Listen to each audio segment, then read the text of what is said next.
नमस्कार बच्चों, स्वागत है आपका हमारे इस YouTube चैनल पे। तो बच्चों, हम लेक्चर के बीच में कभी भी आपके लिए सब्सक्राइब या शेयर का बटन नहीं डालते ताकि आपका लर्निंग एक्सपीरियंस खराब ना हो जाए। लेकिन यार, अगर वीडियो अच्छा लगे तो ज़रूर इस वीडियो को लाइक करें, इस चैनल को सब्सक्राइब भी करें और अपने दोस्तों में भी शेयर करें जिनके लिए ये वीडियो काफ़ी हेल्पफुल हो सकता है। तो बस यार इतना ही, चलो आप लेक्चर को एंजॉय करो।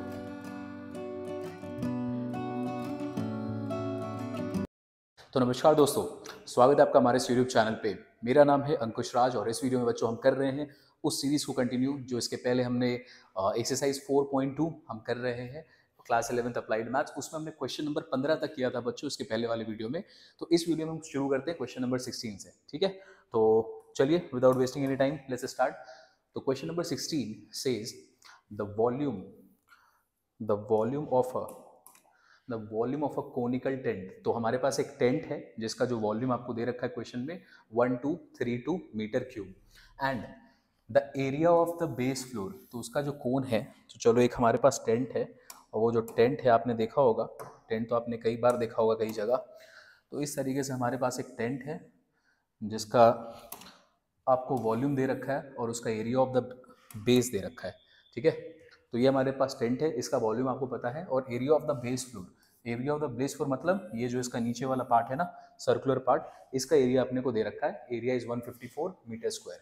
सबसे पहले बोल रहा है कैलकुलेट करें, आप रेडियस निकालेंगे इस फ्लोर का, मतलब इस टेंट का आपको रेडियस निकालना है। दूसरा आपको निकालना है length of the canvas, the length of the canvas, question ध्यान से देखना, length of the canvas required to cover this conical tent if it's width is 2 metre. तो आपसे सबसे पहले पूछ रहा है कि आपको तो पहले रेडियस बताना है। अच्छा, यहाँ पे हाइट भी दिया हुआ है, तो आपको इस टेंट का जो कोन के शेप में है इसका सबसे पहले आपको रेडियस का वैल्यू बताना है। उसके बाद आपको इसका हाइट बताना, हाइट मतलब यहाँ से यहाँ तक का ये हाइट क्या है वो बताना है। और उसके बाद थर्ड पार्ट में आपको बताना है कि इस टेंट को आप कवर करना चाहते हैं। अब इस टेंट को आप कवर करना चाहते हैं एक कैनवस से, उस कैनवस का विड्थ आपको दे रखा है, आपको उस कैनवस का लेंथ बताना है, ठीक है। तो सपोज करो ये कोन है और इसको आप कवर करना चाहते हो, कवर करना चाहते हो मतलब ये वाले पार्ट को आप कवर करना चाहते हो। दैट मीन्स आपको क्या निकालना पड़ेगा, आपको जानना होगा कि इसका कर्व्ड सरफेस एरिया क्या होगा। अब कर्व्ड सरफेस एरिया पता चल जाए तो आप उस उतना एरिया का आपको क्या चाहिए, कैनवस चाहिए। कैनवस इमेजिन कर लो एक चार्ट पेपर की तरह, उस चार्ट पेपर से आपको इसको रोल करना है पूरा का पूरा। अब वो जो चार्ट पेपर का लेंथ है वो अपने को पता नहीं, लेंथ अपने को पता नहीं, लेकिन उसका जो ब्रेथ होगा ना, जो विड्थ होगा, वो आपको क्वेश्चन में दे रखा है 2 मीटर। तो आपको लेंथ निकालना है, ठीक। आसान सा क्वेश्चन, अगर आप डायग्राम समझ पा रहे हैं तो क्वेश्चन बड़ा आसान सा है। चलो जल्दी से सॉल्व करते हैं। सबसे पहले पार्ट पे आते हैं रेडियस। अब रेडियस निकालना है यार, तो हम इस इंफॉर्मेशन को यूज करते हैं, area of the base floor. बताओ इसका एरिया होगा क्या। तो सबसे पहले पार्ट पे आते हैं, गिवन है आपके पास एरिया ऑफ बेस, और कितना दिया हुआ है क्वेश्चन में, area of base that is 154, और उसका बेस है क्या, सर्कल के शेप में। दैट मीन्स आपको क्या दिया हुआ है, पाई आर स्क्वायर का वैल्यू दे रखा है 154। इसको सॉल्व करेंगे 22/7, आर स्क्वायर 154, तो आर स्क्वायर का वैल्यू मिलेगा, ट्रांसफर कर दो, इधर 7 इधर 22, तो 11 से कट करते हैं, 11 2 ज़ा 11 1 ज़ा और 4 14, इसको और कट करोगे तो 7। तो देखो यहाँ पर 7 × 7 आ गया। तो आर का वैल्यू सबसे पहले जो आपको निकालना था क्वेश्चन में, सबसे पहला पार्ट था, तो बच्चों आपने आर का वैल्यू निकाल लिया है, तो आर इज 7 मीटर, ठीक है। तो सबसे पहले जो निकाला है उसको लिख भी लो वहाँ पे, तो हमने रेडियस निकाल दिया। सेकेंड पार्ट आपसे पूछ रहा है, आपको निकालना है हाइट, आपको निकालना है इसका हाइट। अब देखो ध्यान से, इसका ना आपको क्या दे रखा है बच्चों, इसका आपको वॉल्यूम दे रखा है क्वेश्चन में। वॉल्यूम आपको कितना दे रखा है टेंट का, 1232। Now we know that volume of conical tent कर दो, दिस इज गिवन, कितना है ये 1232। अब वॉल्यूम ऑफ कोनिकल टेंट होता क्या है, 1/3 पाई आर स्क्वायर एच, ये आपको दे रखा है 1232। अब देखो यहाँ पे क्या आप इस वैल्यू को रिप्लेस कर सकते हैं, पाई आर स्क्वायर का वैल्यू आपको डायरेक्टली यहाँ पे क्वेश्चन में दे रखा है 154। तो यहाँ पे जो पाई आर स्क्वायर है, क्या तुम इसका वैल्यू डायरेक्टली सब्सटीट्यूट कर सकते हो गिवन इन्फॉर्मेशन के बेसिस पे, यस। तो यहाँ पे लिखेंगे पाई आर स्क्वायर की जगह लिखेंगे 154 divided by 3 into h is equals to this, और इन्फॉर्मेशन में लिख दो कि अपने को तो गिवन है पाई आर स्क्वायर का वैल्यू 154 होगा। बस क्या अब आपको लगता है आपको एच का वैल्यू मिल जाएगा? बिल्कुल मिल जाएगा। चलो, तो एच का वैल्यू विल बी 1232, ऊपर में 3 चला गया, डिवाइडेड बाई 154। अब आप इसको कैंसिल आउट करना, कैंसिल आउट करने के बाद आपको इसका सिंप्लीफाइड वैल्यू मिलेगा 24 का। तो दैट मीन्स जो हाइट आपको निकालना था क्वेश्चन में, हाइट का वैल्यू आपने निकाल लिया है 27 मीटर। ठीक है, दो चीज आपसे क्वेश्चन में पहले पूछा गया था, रेडियस और हाइट, ये दोनों को दोनों आपने निकाल लिया है। मैं इसको रब करूंगा क्योंकि मुझे जगह चाहिए थर्ड पार्ट के लिए, आप इसको नोट डाउन कर ले। अब चलो हम लोग थर्ड वाले पार्ट पे आते हैं बच्चों, बहुत ही इंटरेस्टिंग और इजी सा पार्ट है। थर्ड वाले पार्ट में आपसे कह रहा है लेंथ ऑफ द कैनवस निकालना है। चलो, लेंथ तो बाद में निकालेंगे, लेंथ निकालने के लिए सबसे पहले आपको क्या चाहिए होगा, इसका कर्व्ड सरफेस एरिया चाहिए होगा कि इसका कर्व्ड सरफेस एरिया है कितना। तो सबसे पहले इसका कर्व्ड सरफेस एरिया निकालो। Now we know that curved surface area निकालने के लिए आपको एक चीज चाहिए होगा, that is called slant height. आपको इसका वैल्यू पता होना चाहिए, तभी आप निकाल पाओगे पाई आर एल का फॉर्मूला लगा के। तो एल का वैल्यू निकालना है यार, तो चलो सबसे पहले हम सॉल्व कर रहे हैं पार्ट नंबर थर्ड। तो एल का वैल्यू निकालना है, तो एल का वैल्यू होता है h square plus r square. चलो 24 का स्क्वायर करेंगे तो 576 प्लस आर का स्क्वायर करेंगे 7 7 49। तो इसको सॉल्व करेंगे 9 6 15 7 6 11 12 और 13 65। तो एल का वैल्यू हमें मिल जाएगा 25 मीटर। तो चलो सबसे पहले निकलो, ये हमें चाहिए था और इसका वैल्यू हमें मिल गया है 25 metre. Now can you find out the curved surface area of this cone? Definitely. तो लिखेंगे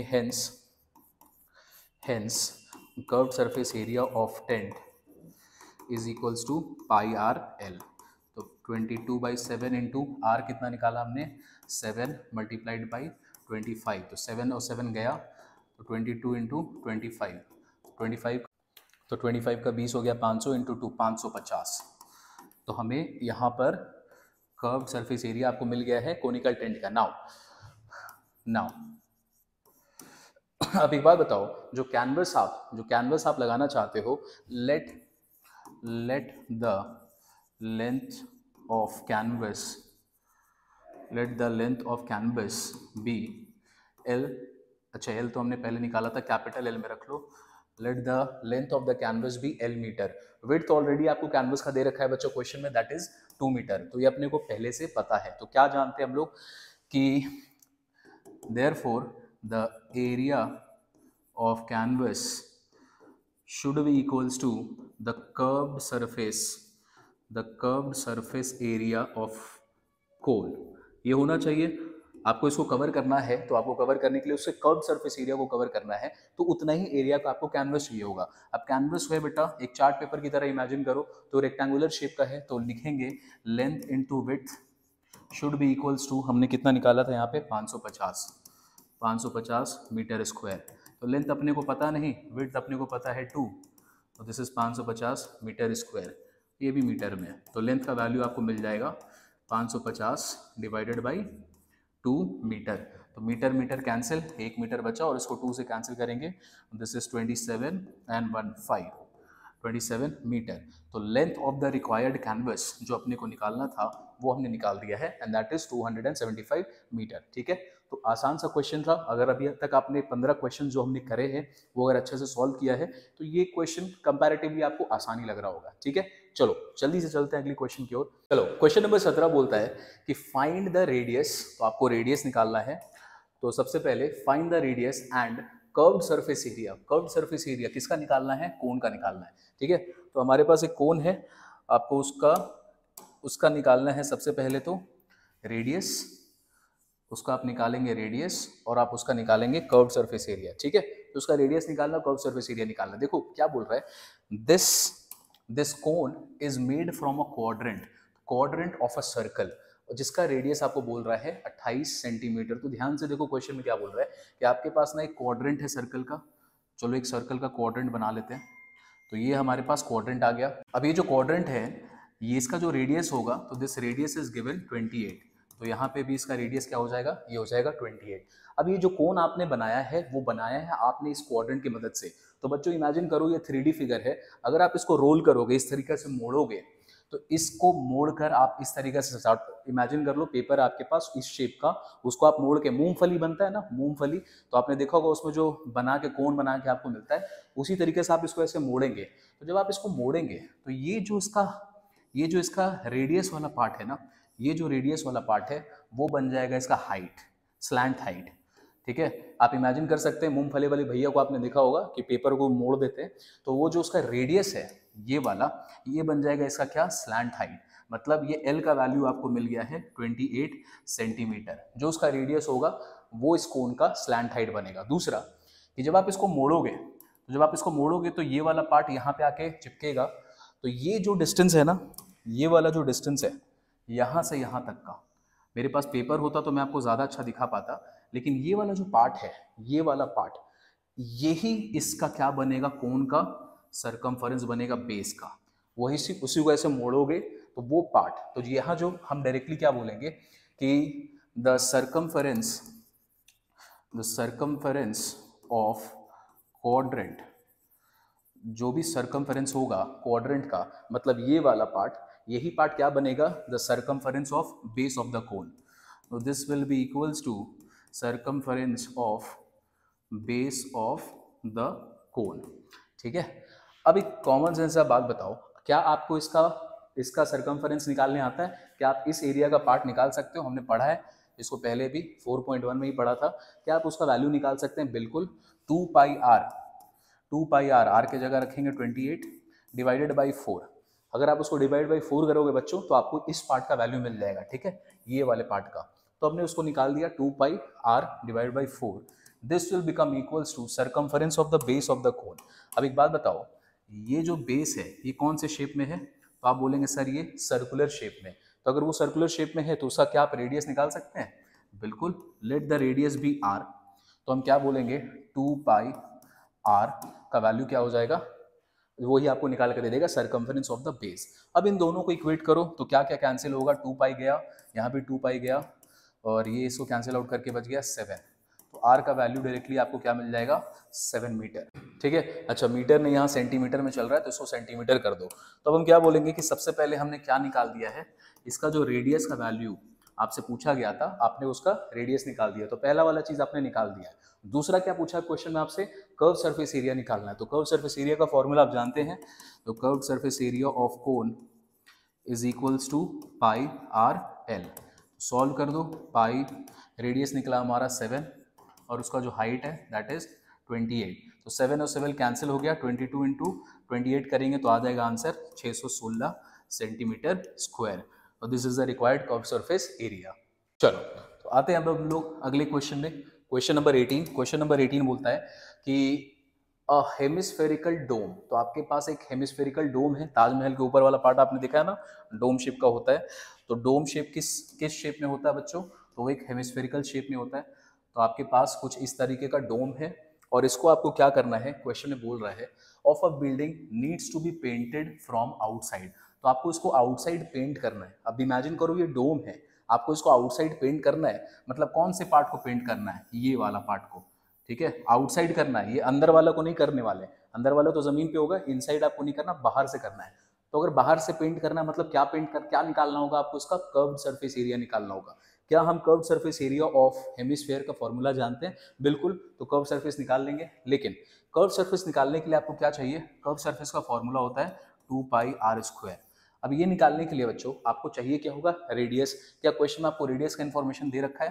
तो चलो चेक करते हैं, क्या रेडियस हमें पता है। बोल रहा है the circumference of the base. चलो तो आपको एक इन्फॉर्मेशन दे दिया क्वेश्चन में, क्या गिवन पार्ट में, कि सर्कमफरेंस ऑफ द बेस। अब बेस मतलब ये सर्कुलर पार्ट, इसका आपको सर्कमफरेंस दिया है। तो सर्कमफरेंस ऑफ अ सर्कल, उसका जो बेस है वो क्या है, वो सर्कुलर फॉर्म में, तो आपको उसका सर्कमफरेंस क्या होता है, 2 पाई आर। इसका इन्फॉर्मेशन दिया है 17.6 मीटर। ये इन्फॉर्मेशन अपने को दे रखा है। आपसे पूछ रहा है find the cost of painting it. Painting मतलब ये जो कर्व सरफेस एरिया निकालने वाले हो उसको पेंट करोगे, रेट ऑफ पेंटिंग कितना है, ₹8 पर 100 सेंटीमीटर स्क्वायर। अब ये इन्फॉर्मेशन ना बहुत इंपॉर्टेंट है, यहाँ पर मीटर स्क्वायर में इन्फॉर्मेशन नहीं है। बाकी जो इन्फॉर्मेशन आपको दे रखा है बच्चों, ये देखो, ये जो सर्कमफरेंस दे रखा है ये मीटर में दे रखा है, तो बाय डिफॉल्ट रेडियस निकलेगा वो मीटर में निकलेगा। तो by default curve surface area निकलेगा वो भी मीटर स्क्वायर में निकलेगा, लेकिन जो कॉस्ट ऑफ पेंटिंग है वो आपको सेंटीमीटर स्क्वायर में दिया, तो उसको कन्वर्ट करना पड़ेगा, वो हम करेंगे कन्वर्ट आगे जाके। चलो तो सबसे पहले हम यहाँ से रेडियस का इन्फॉर्मेशन निकाल लेते हैं। तो radius will be equals to 17.6 divided by 2 into pi, 3 point कुछ बोला नहीं है, तो 22 इंटू 7 मीटर। इसको आप सॉल्व करना, पहले से हमने कैलकुलेट कर रखा है, तो इसका वैल्यू आ जाएगा 2.8 मीटर। दैट मीन्स जो रेडियस आपको मिलना चाहिए, रेडियस का वैल्यू आपको इस बार मिल गया। तो रेडियस का वैल्यू जब मिल चुका है, डायरेक्टली हम लोग क्या निकालेंगे, कर्व्ड सरफेस एरिया। तो चलो लिखते हैं, now curved surface area CSA of dome is equals to 2 pi r square, तो 2 इंटू 22/7 इंटू आर स्क्वायर, तो 2.8 इंटू 2.8 कैंसिल आउट करेंगे तो 7 से ये 0.4 गया, तो बचा यहाँ पे 44 इंटू 0.4 इंटू 2.8। तो इसको सॉल्व करना बच्चों, तो अपने पास वैल्यू निकल के आएगा 49.28 मीटर स्क्वायर। तो हमें एरिया जो मिला है वो मीटर स्क्वायर में मिला, क्यों, क्योंकि रेडियस हमें मीटर स्क्वायर में दिया था। अब ध्यान से देखो, यहाँ पे जो आपको कॉस्ट निकालना है, at the end of the question आपको कॉस्टिंग बताना है। कॉस्टिंग का इन्फॉर्मेशन यहाँ पर अपने को 100 सेंटीमीटर स्क्वायर में दिया हुआ है, तो अगर ये सेंटीमीटर स्क्वायर में है तो इसको भी कन्वर्ट करो। तो जब आप इसको कन्वर्ट करोगे सेंटीमीटर स्क्वायर में, तो 1 मीटर स्क्वायर में होता है 10,000 सेंटीमीटर, 10,000 सेंटीमीटर स्क्वायर। ठीक है, तो इसको जब मल्टीप्लाई करेंगे तो यहाँ पे लिखेंगे 10,000 सेंटीमीटर स्क्वायर। चलो तो 5928 दो गया और 2 0 बचा यहाँ पे, और दिस इज आपको यहाँ पर एरिया मिल गया है 4,92,800 सेंटीमीटर स्क्वायर में। अब एंड में जो आपको कॉस्टिंग निकालना है, कॉस्टिंग को निकाल दो।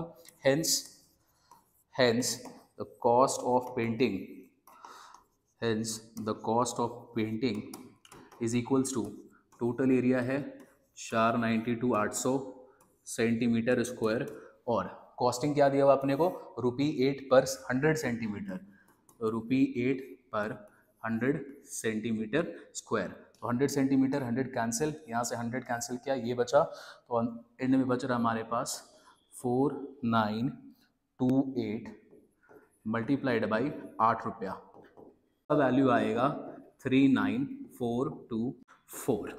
ठीक है, 39,424। क्वेश्चन में आपको जो निकालने बोला था, कॉस्टिंग निकालने बोला था, तो आपने आराम से इसका कॉस्टिंग निकाल दिया है। अब देखो यार, जो केस टू केस ना क्वेश्चन जो चेंज होते हैं, इसी में बोल देगा कोन के बारे में, इसी में कभी आपको सिलेंडर के बारे में बोल देगा, तो आपको ना कॉन्सेप्ट समझना है। पेंटिंग करने बोला था, पेंटिंग बाहर से करना है, बाहर से करना है मतलब इसका कर्व सरफेस एरिया को आपको पेंट करना है। ठीक है, अब उसको निकालने के लिए आपको रेडियस चाहिए होगा, रेडियस डायरेक्टली नहीं दिया हुआ था, रेडियस घुमा फिरा के दे दिया था, base of the circumference of the base, तो वहां से पहले तुमने रेडियस निकाला। तो इसी टाइप के क्वेश्चंस होते हैं मेंसुरेशन में। बच्चों को कभी भी मेंसुरेशन टफ लगता है वो इसीलिए क्योंकि ना कनेक्टेड क्वेश्चंस होता है, तो आपको इस चैप्टर को पूरा एज अ होल पढ़ना है। 4.1 नहीं पढ़ोगे तो 4.2 में आपको डेफिनेटली बाय डिफॉल्ट प्रॉब्लम आएगी। ठीक, ओके सर, चलिए तो क्वेश्चन नंबर 18 हमने कंप्लीट किया है। Let's go to next question number 19। तो 19 में आपसे बोल रहा है टू सॉलिड स्फेयर। तो आपके पास दो स्फेयर है, they are made of the same metal. तो आपके सामने ना दो स्फेयर बना हुआ है, तो दो स्फेयर बना लेते हैं हम लोग। तो एक है थोड़ा बड़ा वाला स्फेयर जिसका वेट ज़्यादा है, और दूसरा है थोड़ा छोटा वाला स्फेयर जिसका वेट थोड़ा सा कम है। चलो, तो यहाँ पे आपको बोला है एक जो वेट है उसका है 5920। तो लेट इमेजिन कि बड़े वाले का जो वेट है वो आपको इतना मास दे रखा है, और छोटे वाले का आपको यहाँ पे मास दे रखा है 740 ग्राम, ये आपको दे दिया। अच्छा, ये दोनों का मटेरियल सेम है, अगर वो लोहा है तो ये भी लोहा है, एल्यूमिनियम है तो एल्यूमिनियम है, गोल्ड है गोल्ड है। चलो, बोल रहा है determine the radius of the larger sphere. तो आपको इसका रेडियस बताना है, बड़े वाले का। इसका रेडियस अपने को पता नहीं, ये बताना है। और बोल रहा है if the diameter of the smaller one is 5 centimetre. तो बच्चों इसका डायमीटर दे रखा है, तो डायमीटर दे रखा है तो रेडियस कितना होगा इसका 5/2 सेंटीमीटर। तो आपको छोटे वाले स्फेयर का रेडियस दे रखा है, दूसरे डायमीटर दिया हुआ है जिसकी मदद से आप रेडियस निकालोगे, और आपको बड़े वाले का रेडियस बताना है। ठीक है, चलो अब देखो यहाँ पे सबसे पहले आपको क्या दे रखा है, क्वेश्चन में मास दे रखा है। तो बच्चों एक आपको कॉन्सेप्ट समझना होगा, और अगर आपको याद है तो बहुत अच्छी बात है। Mass is proportional to the volume of any object. तो mass of an object is proportional to the volume of an object, this implies mass is equals to, अब जैसे तुम प्रोपोर्शन का साइन को हटाते हो तो एक कांस्टेंट लग जाता है, तो सपोज करो कांस्टेंट है k, तो हमारे पास ना ये इक्वेशन बन के आएगा कि आपको इसको सॉल्व करने के लिए ये इक्वेशन आपके सामने बन के आया कि mass is equals to any constant k multiplied by its volume. अब हमारे पास यहाँ दो सर्कल है, तो लिखेंगे for bigger circle, sorry circle बोल रहा हूँ, फॉर बिगर स्फेयर सपोज करो उसका मास है m1 is equals to k into v1, ठीक है। Similarly for smaller sphere, similarly for छोटा वाला स्फेयर उसका मास मान लो m2 जो कि आपको दिया हुआ है क्वेश्चन में 740 gram, m2 is equals to k into v2, ठीक है। इसको मान लो इक्वेशन नंबर 1, ये हो गया इक्वेशन नंबर 2। अब आप क्या करेंगे, इन दोनों को डिवाइड कर दीजिए, किसको पहले करोगे जो आपके ऊपर, हम m1 को करने वाले हैं, तो चलो डिवाइडिंग 1/2 वी गेट, तो दोनों को बच्चों डिवाइड कर दो, तो लिखेंगे m1 divided by m2 is equals to k v1 divided by k v2। चलो अब बताओ, मास आपने ये बड़े वाले स्फेयर की यहाँ पे बात करी है, बिगर स्फेयर की, तो बिगर स्फेयर का आपको मास दे रखा है क्वेश्चन में कितना, तो आपको वो दे रखा है 5920 ग्राम, डिवाइडेड बाई छोटे वाले का दे रखा है कितना 740 ग्राम, के और के तो यहाँ कैंसिल आउट हो गया। वॉल्यूम, आपको स्फेयर का वॉल्यूम निकालना है, तो कैसे निकालोगे स्फेयर का वॉल्यूम, तो 4/3 पाई, इसका रेडियस पता नहीं तो इसको लिख देंगे r³ डिवाइडेड बाई 4/3 पाई, इसका रेडियस पता अपने को, रेडियस है इसका 5/2 का क्यूब। बोलो क्या ये इन्फॉर्मेशन सही है यहाँ तक, बिल्कुल सही है जी। देखो कैंसिल आउट होगा, 4/3 पाई कैंसिल, 4/3 पाई कैंसिल, यहाँ पे बचा 5920 डिवाइडेड बाई 740, 0 काट दो, इसका भी यहीं पे ख़त्म करते हैं जितना सिंप्लीफाई हो सकता है, दिस इज, तो यहाँ पे बचेगा 592 divided by 74, this is r³ divided by 125, 5 का क्यूब करेंगे तो 125, और ये होगा 2 का क्यूब मतलब 8, और इसको ऊपर लिख देंगे। चलो जी, r³ का वैल्यू कैसे निकालोगे, 592 multiplied by 125 divided by 74 into 8। चलो इसको कैंसिल आउट करते हैं, 2 से कटा तो ये गया 37, इसको 2 से काटेंगे, दिस इज 29, 9 2 ज़ा 18, और यह गया 296, 8 से कैंसिल आउट करो तो 8 से 8 3 ज़ा 24 एंड 7 8 ज़ा 56, तो 37 और 37 कैंसिल, तो यहाँ पे सिर्फ और सिर्फ बचा क्या 125।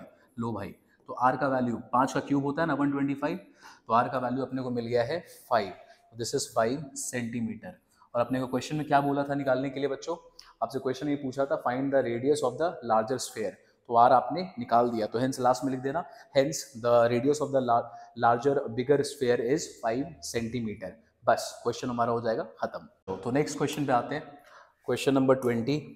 क्वेश्चन नंबर 20 बोल रहा है the water for a factory, तो एक फैक्ट्री के लिए पानी चाहिए, उस पानी को स्टोर किया जाता है एक हेमिस्फेरल टैंक में, तो एक हेमिस्फेयर के शेप का टैंक है, आप उसमें सारे पानी को क्या करते हो, उस पानी को आप होल्ड करते हो। तो सपोज करो ये हमारे पास टैंक हो गया, उल्टा कर देते हैं इसको, तो हमारे पास ये टैंक है और आप इसमें पानी होल्ड करते हैं, ठीक है, हेमिस्फेयर शेप का है।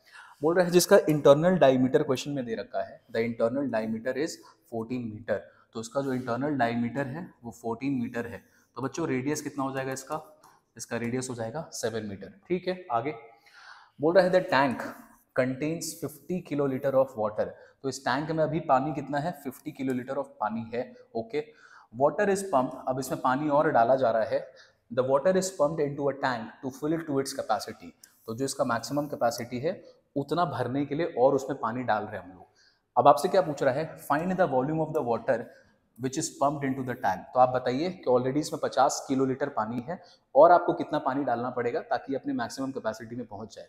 अब एक बात बताओ, इसका जो मैक्सिमम कैपेसिटी होगा पानी को होल्ड करने का वो होगा क्या, इसका वॉल्यूम, तो इसका मतलब हम लोग लिखेंगे the capacity of tank, the capacity of tank is equals to volume of the tank. अब ये कौन से शेप में आपको दे रखा है बच्चों, ये हेमिस्फेयर के शेप में, तो हेमिस्फेयर का वॉल्यूम क्या होता है 2/3 पाई r³, तो इसका मतलब हमें क्या मिल गया, कैपेसिटी ऑफ टैंक मिल गया है, full capacity of tank is 2/3 pi r cube. R का वैल्यू अपने को पता है ना 7, तो 7 का आपने क्यूब कर दिया, तो एक 7 यहाँ से गया, एक 7 यहाँ से गया। अब इसको सॉल्व कर देंगे तो ये आ जाएगा 718.67 मीटर क्यूब। मीटर में क्यों लिख रहे हैं? क्योंकि आपको यहाँ पे इन्फॉर्मेशन सारा का सारा इन्फॉर्मेशन मीटर में दे रखा है। अब एक बात बताओ, ये जो मीटर क्यूब आपको दे रखा है ना, मीटर क्यूब का मतलब डायरेक्टली हम क्या लिख सकते हैं? This implies the capacity of tank is equals to 718.67 kilolitre. ठीक है, डायरेक्टली आप लिख सकते हो किलो लीटर। क्यों? जो 1 मीटर क्यूब होता है, जो 1 मीटर क्यूब होता है बच्चों, वो होता है 1 किलो लीटर या फिर 1000 लीटर के बराबर।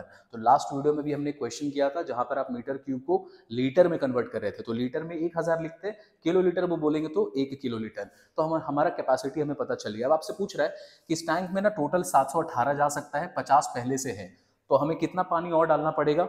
तो लिखेंगे hence the volume of water to be pumped, volume of water to be pumped is equals to, full capacity है इसका कितना 718.67, माइनस कर दो उसमें से जितना पहले से पानी है, तो पहले से है 50 और ये है किलो लीटर में इंफॉर्मेशन, तो इसका इंफॉर्मेशन यहाँ लिखेंगे, दिस इज 0.67, ये आ जाएगा 8, 71 में से 5 गया तो ये 5 गया तो 66, तो 66.67 किलो लीटर, अप्रॉक्स फिगर में इसको लिख देना 668.7 किलो लीटर। तो this is the required answer जो हमें निकालने आपको बोला गया था क्वेश्चन में। ठीक है, आसान सा क्वेश्चन था, ज्यादा टफ नहीं था।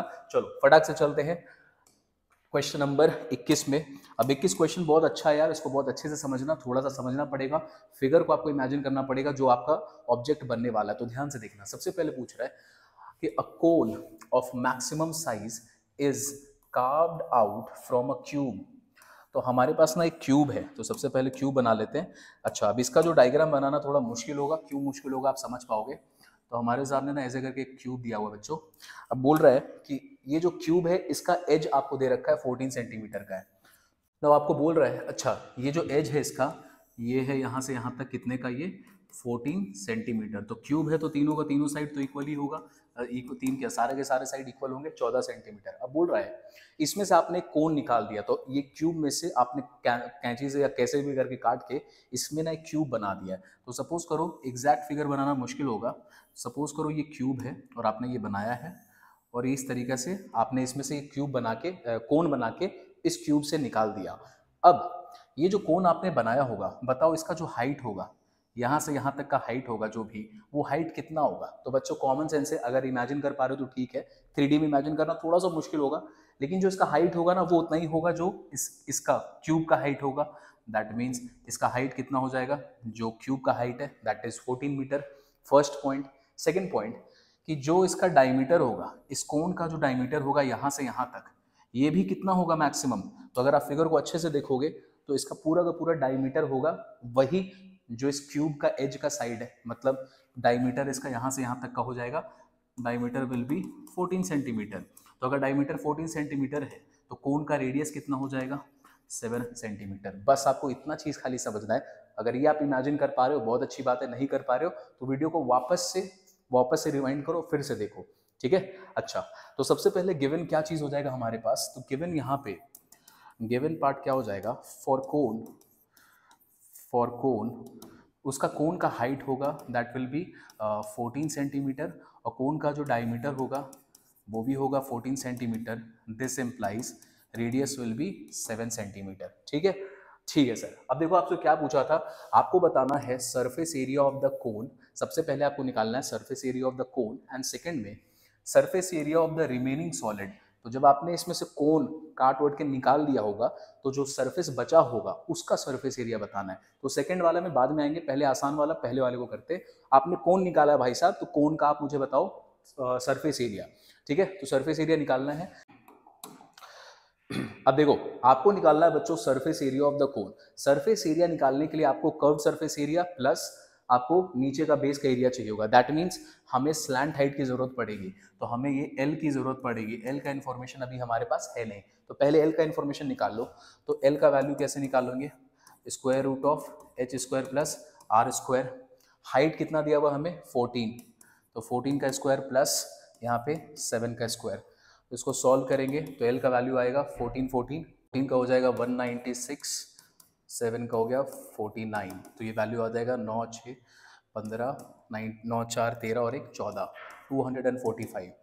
तो एल का वैल्यू आ जाएगा √245, इसका स्क्वायर रूट करोगे तो जब इसका फैक्टर बनाएंगे बच्चों तो ये आएगा 5 × 49 मतलब 7 × 7, तो 7 को बाहर निकाल लो और अंदर में बच जाएगा √5, तो हमें एल का वैल्यू यहाँ से मिलेगा 7√5 सेंटीमीटर। ठीक है, तो यहाँ पर हमें अब क्या मिल गया है, हमें स्लैंट हाइट मिल गया है 7√5 का। ठीक है, तो क्या अब आप कब इसका टोटल सरफेस एरिया कोन का निकाल सकते हैं? बिल्कुल निकाल सकते हैं। लिखेंगे टोटल सरफेस एरिया या surface area of cone is equals to pi r l plus pi r square. यहाँ पे पाई आर को कॉमन ले लो तो बचेगा एल प्लस आर। चलो 22/7 मल्टीप्लाइड बाई रेडियस, तो रेडियस हमारे पास है 7, यहाँ पे एल का वैल्यू हमने निकाला है 7√5 और रेडियस हमारे पास 7, तो 7 7 cancel.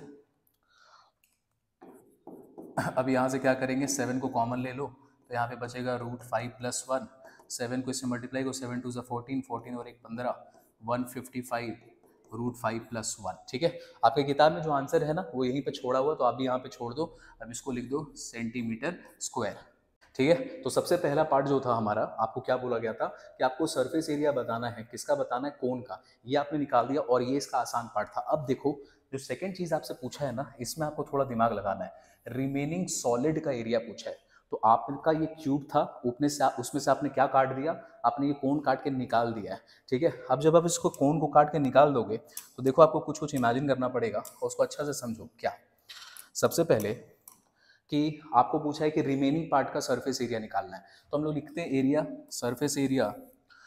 Surface area of remaining part, ये आपको निकालना है।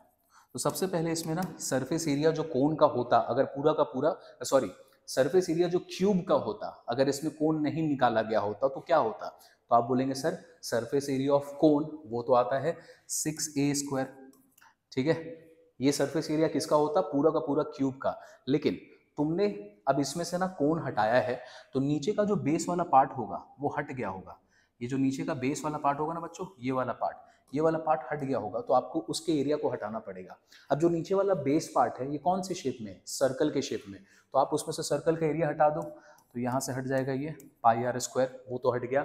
अब तीसरा चीज, जो तुमने ये कोन काटा होगा तो ये कोन का जो शेप होगा वो तो अंदर में क्यूब का रह गया होगा और आपको तो सरफेस एरिया निकालना है, तो बाहर का तो एरिया पूरा का पूरा लोगे, नीचे वाला सर्कुलर बेस को हटा दोगे क्योंकि कोन निकल चुका है, लेकिन अंदर में वो कोन का शेप रह गया होगा जो कटा होगा। और कोन का कौन सा शेप रह गया होगा बच्चों, कर्व्ड सरफेस एरिया वाला शेप रह गया होगा। तो इसका कोन का जो कर्व्ड सरफेस एरिया होगा उस क्यूब के अंदर साइड में दिख रहा होगा क्योंकि तुमने काट के निकाल दिया क्यूब को। तो आप क्या करेंगे, इसमें ऐड कर देंगे कोन का कर्व्ड सरफेस एरिया। ठीक है, अब अगर आप इसका वैल्यू निकालते हैं तो आपको क्या मिलेगा, the area of the total surface area of the remaining part जो रह गया होगा कोन को निकालने के बाद। ठीक है, तो आइए इसको लिखेंगे 6 मल्टीप्लाइड बाई एजेस आपको दे रखा है 14, तो 14 का स्क्वायर माइनस, तो यहाँ पे ना प्लस पाई आर को कॉमन ले लो, तो यहाँ से बचेगा एल और यहाँ से बचेगा -r। चलो अब इसको सॉल्व करते हैं, तो ये आ गया 14 का 196 प्लस पाई 22/7 इंटू रेडियस कितना था हमारे पास, ये आ गया 7, एल है हमारे पास 7√5, दिस इज 7√5 माइनस रेडियस है हमारे पास 7। चलो तो 6 × 196 ये हो जाएगा 1176 प्लस, तो यहाँ पे 7 और 7 कैंसिल आउट हुआ, यहाँ से 22 7 कॉमन निकाल सकते हैं, तो 7 कॉमन निकालो, ये बचेगा √5 - 1, तो 1176 प्लस 22 × 7 154 √5 - 1। चलो ब्रैकेट ओपन कर दो, तो दिस इज 154 √5 - 154। अब 1176 में से 154 माइनस करो, 6 4 2 7 और 5 2, ये 112 प्लस 154 √5। ठीक है, अच्छा यहाँ पर 1 गया तो ये 0 हो जाएगा, 11 में से 1 गया 0। ठीक है, तो 1022 प्लस दिस, अच्छा ये तो सरफेस एरिया है तो इसको डाल देंगे हम लोग सेंटीमीटर स्क्वायर में, ठीक है। तो this is going to give you the surface area of the remaining part. आप देखो बहुत ध्यान से, ये वाला जो हमने लिखा है ना बच्चों, ये बहुत ही इंपॉर्टेंट है। बस जो प्रॉब्लम होगा आपको इसको समझने में होगा। अगर आप ये समझ जाते हैं, बाकी का तो कैलकुलेशन, यार कैलकुलेशन तो तुम बचपन से करते आ रहे हो, उसमें आपको कोई प्रॉब्लम भी नहीं है। बस इस पार्ट को अच्छे से समझना, नहीं समझो वापस से रिवाइंड करके देखो, बिल्कुल आपको समझ में आ जाएगा, ठीक है ना। चलो, तो इस वीडियो में बच्चों हम यहीं तक रुकते हैं, क्वेश्चन नंबर 21। नहीं तो वीडियो थोड़ा लंबा हो जाएगा, जानबूझ के इसकी वीडियोस को शॉर्ट बना रहे हैं हम लोग, ताकि आपको ज्यादा बोरिंग सा नहीं लगे मेंसुरेशन चैप्टर। तो बच्चों, अगर वीडियो अच्छा लगा हो तो जरूर से इस वीडियो को लाइक करें, इस चैनल को सब्सक्राइब भी करें और अपने दोस्तों में शेयर करें जिनके लिए हेल्पफुल हो सकता है। तो मैं मिलूंगा आपसे अगले वीडियो में। Till then, bye bye, take care, I see you, bye bye. Subscribe now and press the bell icon. Never miss an update.